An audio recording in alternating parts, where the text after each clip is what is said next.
Kekalahan Jepang melawan Amerika dan sekutunya menjadi pintu masuk bangsa Indonesia merdeka.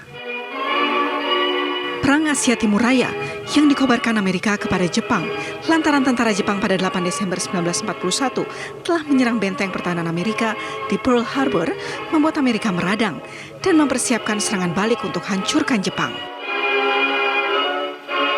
6 Agustus 1945, Amerika dan sekutunya akhirnya menjatuhkan bom atom pertamanya di Hiroshima, yang berlanjut bom atom kedua di Nagasaki.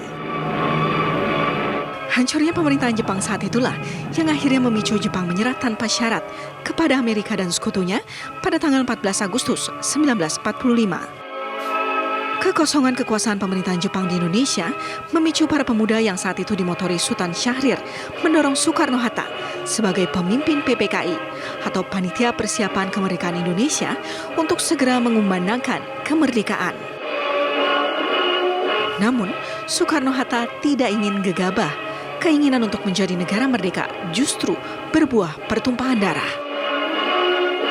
Desakan terus-menerus dari pemuda golongan muda ke golongan tua untuk memproklamirkan kemerdekaan akhirnya membuat pemuda golongan muda membawa paksa Soekarno-Hatta ke Rengas Dengklok untuk kembali meminta Soekarno-Hatta segera memproklamirkan kemerdekaan Indonesia dan tidak terprovokasi Jepang yang menginginkan kemerdekaan Indonesia pada tanggal 24 Agustus 1945.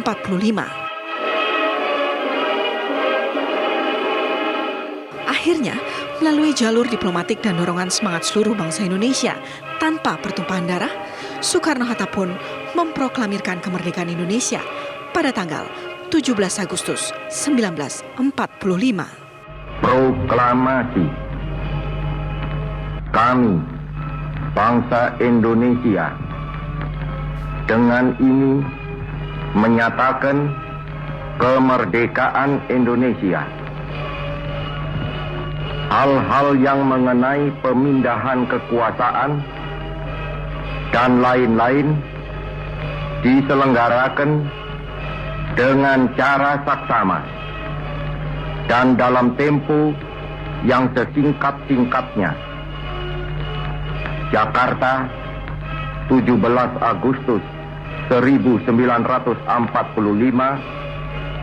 atas nama bangsa Indonesia, Soekarno-Hatta.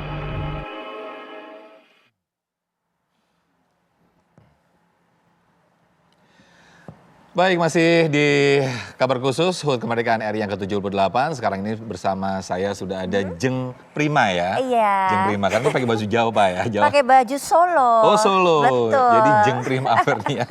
Dan kita tidak hanya berdua saja, pemirsa. Betul. Sudah ada narasumber kita di sini, ada Kang Asep. Halo, selamat pagi Kang. Kang Asep kembali ya. Merdeka. Yang merupakan seorang sejarawan dan juga pendiri dari Historik Indonesia ya Kang ya. Komunitas Historia Indonesia. Komunitas Historia Indonesia. Nanti kita akan berbicara tentang makna dari kemerdekaan ini dan juga tema besar kita ini menarik nih Kang. Terus melaju untuk Indonesia maju. Keren, betul. Tema ini keren menarik banget. ya. Okay. Memaknainya kita seperti apa ya seperti Kang? Apa kalau kita lihat dari sejarah ke belakang itu ya, itu pasti Asep. sangat luar biasa sekali kalau diulas oleh Kang Asep ya. Ya, siap. Nanti kita ulas ya. Oke. Nah, sebelumnya Kang Asep kita akan pantau bagaimana persiapan di Monumen Nasional di Monas ya, Prima ya. Sudah ada rekan kita Hijul. Ya. Silakan Hijul. Pemirsa, untuk suasana pagi hari ini di Silang Monas, Jakarta Pusat ini sudah semakin ramai masyarakat yang datang untuk menyaksikan kirap bendera pusaka dan juga teks proklamasi yang sebentar lagi ini pukul 8 pagi ini akan segera dimulai. Di mana memang untuk prosesinya nanti dari Cawan Monas, di mana ADC Presiden akan menyerahkan bendera pusaka kepada dari Purna Paskibraka yang nantinya akan membawa kereta kencana yang sudah tersedia di belakang kami ini. Nah, nantinya para pawai ini akan melalui Silang Monas menuju juga dengan patung kuda dan nantinya baru akan memutar ke arah Istana Merdeka di mana nanti prosesi daripada upacara bendera nanti akan dimulai di halaman depan dari Istana Merdeka dan pawai ini juga cukup panjang pemirsa. Bisa dilihat di belakang kami ini di mana untuk pawai di sebelah depan sana sudah tersedia pasukan drum band ini dari TNI Polri. Kemudian di belakangnya juga ada pasukan dari pasukan tradisional dari Pas Pampres yang mengenakan pakaian Satria Nusantara. Kemudian di belakangnya sebelum kereta kencana itu sudah ada pasukan berkuda. Ini dari kavaleri kuda Angkatan Darat. Kemudian di belakang kereta kencana juga masih ada pasukan berkuda. Dan di belakangnya juga sudah tersedia barisan berkebaya Pertiwi Indonesia. Dan di belakang dari pawai ini barulah para pelajar-pelajar dari seluruh Indonesia yang juga akan mengikuti pawai kirap bendera menuju Istana Merdeka sebelum prosesi upacara bendera dimulai. Kami kembalikan, Sofyan.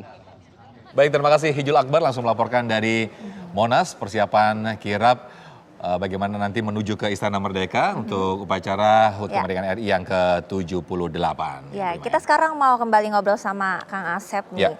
Mengenai tema kita kali ini terus melaju untuk Indonesia maju. Kalau Kang Asep pribadi ini memaknainya seperti apa? Ya, yang pasti saya selalu bersama teman-teman itu di komunitas Historia Indonesia memaknai kemerdekaan itu seperti kick off untuk kemudian hari gitu ya. Nah, Bung Karno di pidato yang terakhir tahun 1966 saat perayaan kemerdekaan RI itu kick off-nya dengan judul pidatonya jangan sekali-kali meninggalkan sejarah. Jadi itu menjadi judul pidato.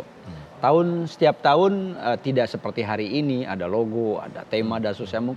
Setiap tahun di masa Bung Karno dirayakan dengan pidato Bung Karno yang setiap tahun itu selalu menggelegar gitu. Nah, tahun ini kita merayakan kemerdekaan ini luar biasa ya, dari mulai logo, tema sampai bahkan ada Pak Jokowi menggunakan pakaian adat gitu ya. Jadi dimaknai dengan sangat meriah, sangat kompleks gitu, dan menurut saya itu sangat menarik. Nah, tetapi saya melihat akhir-akhir ini merayakan kemerdekaan itu kadang tidak sesuai dengan konteks sejarah. Jadi sakralnya, misalnya kirab bendera pusaka dari Monas ke mana ke Istana Merdeka dengan naskah proklamasi gitu. Itu sebenarnya tidak ada di dalam sejarah proklamasi saat Bung Karno mau proklamasikan ya. Karena Monas itu kan dibangun atau diresmikan di tahun 74-75. Jadi sejarah itu dibuat sedemikian rupa yang baru ini gitu. Padahal merayakan kemerdekaan yang paling tepat itu adalah di tempatnya dulu proklamasi yang dilakukan oleh Bung Karno berdiri, dan itu tidak dilakukan sampai hari-hari ini. Yang gitu harusnya kalau misalnya dilakukan harusnya bisa ya Kang ya? Harusnya bisa dong. Jadi merayakan upacara kemerdekaan di Istana Merdeka itu ahistoris, tidak sesuai konteks sejarah. Jadi semestinya Pak Jokowi barangkali di pagi harinya itu ya melakukan napaktilas, atau sehari sebelumnya beliau melakukan napaktilas menyusuri jejak kemerdekaan. Bagaimana dulu rumah proklamasi ya, di mana dirumuskan proklamasi, kan itu kayaknya lebih retrospektif ya, lebih mantap maknanya. Ide bagus ya sebetulnya ya. Tapi mungkin dengan pemerintah atau Pak Jokowi sekarang mengadakan dari kirap dulu, kemudian menuju ke Istana Merdeka ini mengajak masyarakat untuk mengenang kembali bagaimana dulu historis perjalanan, meskipun tidak dilakukan dari titik jadi dulu kemerdekaan, secara gitu simbolis saja mungkin napaktilas. Yang menarik adalah semalam saya ditanya makna proklamasi buat Kang Asep. Saya jawab, makna proklamasi adalah kesederhanaan. Karena saat proklamasi tidak ada kepanitiaan. Jadi itu serba mendadak, serba sederhana. Bahkan tiang bendera itu pun dari bambu bekas jemuran. Tiang bendera proklamasi itu gitu ya. Bendera tidak standar semuanya. Pengibaran bendera tidak ada pasukan. Hanya komandan pengawalan rumah Bung Karno. Kemudian ada seorang guru SD namanya SK Trimurti, istrinya Sayuti Melik. Kemudian ada Sodanco Singgih, komandan kompi dari Tentara Peta. Sodanco Singgih punya tugas dari Bung Karno untuk mengamankan proklamasi. Jadi dengan serba siapa aja yang mau silahkan. Jadi ya sudah, 3 orang itulah yang mengibarkan bendera pertama kali, yang jadi bendera pusaka itu. Gitu. Ya, tapi itu justru itu maknanya lebih bernilai begitu ya, lebih tinggi ya gitu. Kang. Dan tidak ada rekaman suara proklamasi saat itu. Yang ada adalah Bung Karno berpidato, tidak ada yang merekam suaranya. Yang ada difoto saja oleh Alex dan Frans Mendur, 2 bersaudara seorang wartawan gitu. Jadi tidak ada dokumentasi gitu ya. Nah, yang menyedihkan hari-hari ini tuh adalah mikrofon hilang. Ballpoint, pensil hilang. Yang saat itu dipakai Bung Karno ya? Ya, dipakai Bung Karno. Pakaian apa semua tidak ditampilkan. Kemudian yang menyedihkan lagi adalah rumah Bung Karno tempat dibacakannya teks proklamasi itu dirubuhkan. Gitu. Nah, jadi memang saya disayangkan ya. Kekurangan, padahal itu monumental kan berdirinya bangsa itu gitu. Ya. Lalu apa yang harus dilakukan pemerintah dengan tadi sangat banyak sekali barang-barang bersejarah historis yang ternyata telah dihilangkan, dan bagaimanakah upaya pemerintah untuk mengembalikan itu sehingga masyarakat atau warga lebih bisa mengenang lagi gitu ya. Sesaat lagi Kang, nanti diteruskan tetaplah di kabar utama HUT RI ke-78. Sesaat lagi.